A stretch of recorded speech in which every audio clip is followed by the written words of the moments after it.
Hi friends, welcome to my channel. ఈరోజు video చాలా ఇంట్రెస్టింగ్గా ఉందండి. వీడియోని ఎక్కడ స్కిప్ చేయకుండా ఎండ్ వరకు చూసేయండి. కోర్టులో జరిగిన సంఘటనను గుర్తు తెచ్చుకొని లక్కీ ఏడుస్తూ ఉండగా జున్ను అక్కడికి వచ్చి ఏమైంది లక్కీ, ఎందుకు ఏడుస్తున్నావు అని అడుగుతూ ఉండగా లక్కీ ఇలా చెప్తూ ఉంటుంది. మేము కేసు ఓడిపోతామంట, రేపు పార్వతి నన్ను తీసుకెళ్తుందంట, నేను ఇక్కడ ఉండకూడదంట, ఇక్కడ నుండి వెళ్ళిపోవాలంట అని ఏడుస్తూ ఉన్న లక్కీని ఓదార్చి అమ్మా నాన్న ఏదో ఒకటి చేస్తారు అని జున్ను అంటుండగా అమ్మా నాన్న కూడా మాట్లాడట్లేదు, అమ్మేం చేస్తుంది, ఆ దేవుడే చేయాలి అని లక్కీ అనగానే సరే ఆ దేవుణ్ణే అడుగుదాం అని అంటూ ఆంజనేయ అని గట్టిగా అరుస్తాడు జున్ను. ఏంటి బాబు, నువ్వు పిలిచినా అరిచినట్టుంది అని ఆ స్వామివారు అడుగుతూ ఉండగా నేను పిలవలేదు, అరిచాను అని అంటూ ఉంటాడు జున్ను. ఇక అమ్మో, భక్తులకు ఇటువంటి కోరికలు కూడా మొదలయ్యాయా, భగవంతుణ్ణి ఇలా కూడా పిలుస్తారా అని అంటూ నీ బాధ ఏంటో చెప్పు అని అడుగుతుండగా కేసు ఓడిపోయేలా ఉన్నాం, మా లక్కీని వాళ్ళు తీసుకెళ్ళిపోతారట, మా లక్కీ కష్టాలని తీర్చు అని అంటూ ఉండగా కష్టాలు అందరికీ వస్తాయి, ఎవరి కష్టాలు వాళ్ళే ఎదుర్కోవాలి అని అంటూ ఉండగా మరి నువ్వెందుకున్నావు, చిన్నపిల్ల కష్టాలు కూడా తీర్చలేవా, తన కన్నీళ్ళని తొడుగు అని జున్ను ఆంజనేయ స్వామిని అంటూ ఉండగా ఇలా రామ్మా అని అంటూ లక్కీ కన్నీళ్ళని తుడిచి ఒక జోలపాట పాడుతూ ఉండగా నేను అన్నది కన్నీళ్ళని తుడవమంటుంటే ఈ కన్నీళ్ళని తుడవమని కాదు, ఆ కష్టాన్ని తొలగించమని అని అంటూ నువ్వు రాముడు సీతని ఒకటి చేసావు కదా, అలాగే లక్కీ వాళ్ళ అమ్మని ఒక్కటి చేయి, లక్కీ వాళ్ళ అమ్మ ఎక్కడుంది అని అంటుండగా లక్కీ ఆల్రెడీ వాళ్ళ అమ్మ దగ్గరే ఉంది కదా అని మళ్ళీ ఆంజనేయ స్వామి చెప్తూ ఉంటాడు. ప్రతిసారి వచ్చినప్పుడల్లా ఇలా కన్ఫ్యూజ్ చేయకు అని జున్ను అంటుండగా ఆంజనేయ స్వామి సంకల్ప బలమే వచ్చిన కష్టాన్ని ఎదుర్కొనేలా చేస్తుంది అని అంటూ మాయమైపోతారు. ఇక పిల్లలిద్దరూ దిగులు పడిపోతూ ఉంటారు.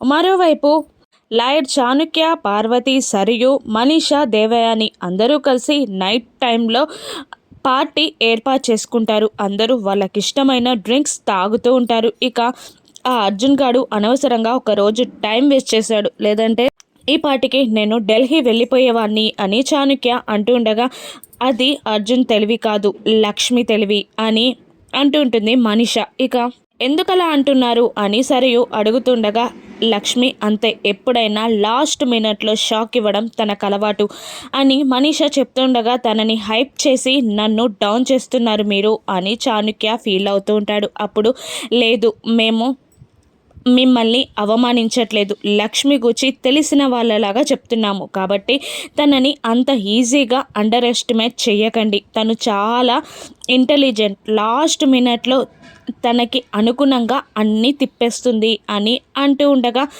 నా గురించి మీకు తెలియదు, రేపు చూపిస్తా అని చాణుక్య అంటుంటాడు. ఇక ఇంతలో దేవయాని ఏదో ఒకటి చేసి రేపు ఈ కేసు నుండి మమ్మల్ని బయటపడేయండి అని అనగానే అలాగే అని చాణుక్య అంటాడు.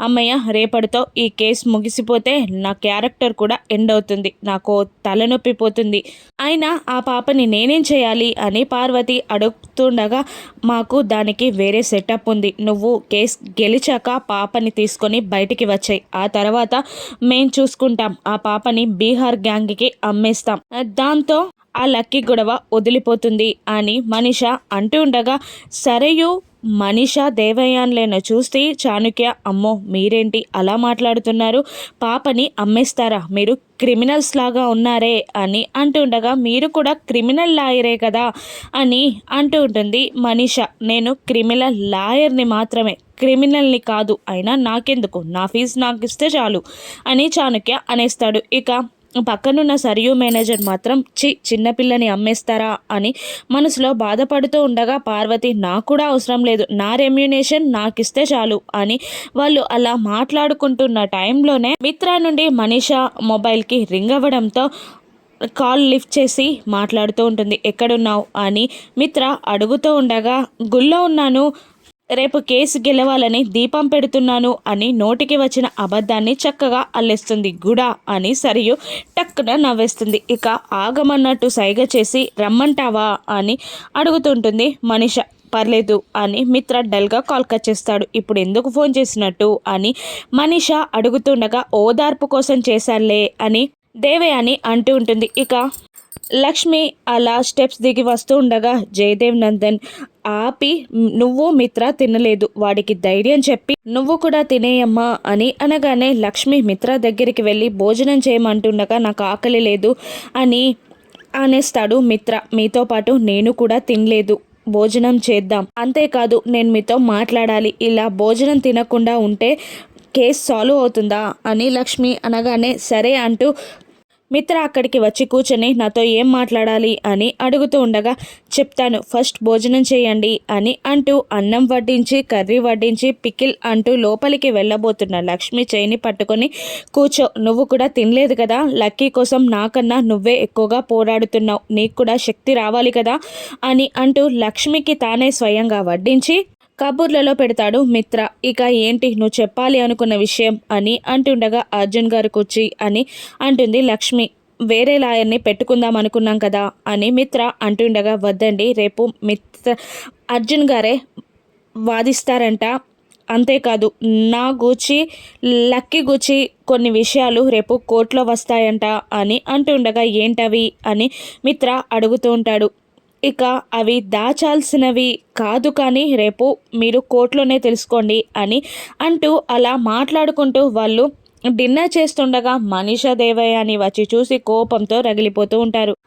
చెప్తానంటీ అని అంటూ మనీషా దగ్గరికి రాగానే కూర్చో డిన్నర్ చెయ్యి అని అంటుండగా నాకు ఈరోజు ఉపవాసం అని అంటూ మనీష వెళ్ళిపోతుంది. ఆ మాటలకి దేవయాని షాక్ అయి ఇప్పటిదాకా పీకల దాకా మెక్కింది, ఇప్పుడేమో ఉపవాసం అంట అని తిట్టుకుంటూ ఉంటుంది. ఇక తెల్లవారిపోతుంది. మళ్ళీ విచారణ స్టార్ట్ అవుతుంది. చాణక్య జడ్జి గారితో ఇలా చెప్తూ ఉంటాడు, యంగ్ లాయర్ మాకు 1 డే టైం ఇచ్చి మంచి పని చేశారు, ఇప్పుడు తిరుగులేని ఆధారం మీకు చూపిస్తాం అని అంటూ పార్వతి లక్కీ డిఎన్ఏ రిపోర్ట్ అంటూ ఆ డిఎన్ఏ రిపోర్ట్ని చూపించగానే ఇక జడ్జ్ ఈ డిఎన్ఏ రిపోర్ట్ ప్రకారం లక్కీ పార్వతి కూతురే అని అంటూ ఉండగా అబ్జెక్షన్ అని అర్జున్ పైకి లేవగానే ఇంకా ఏంటి అబ్జెక్షన్స్ అని చాణక్య అడుగుతూ ఉంటాడు.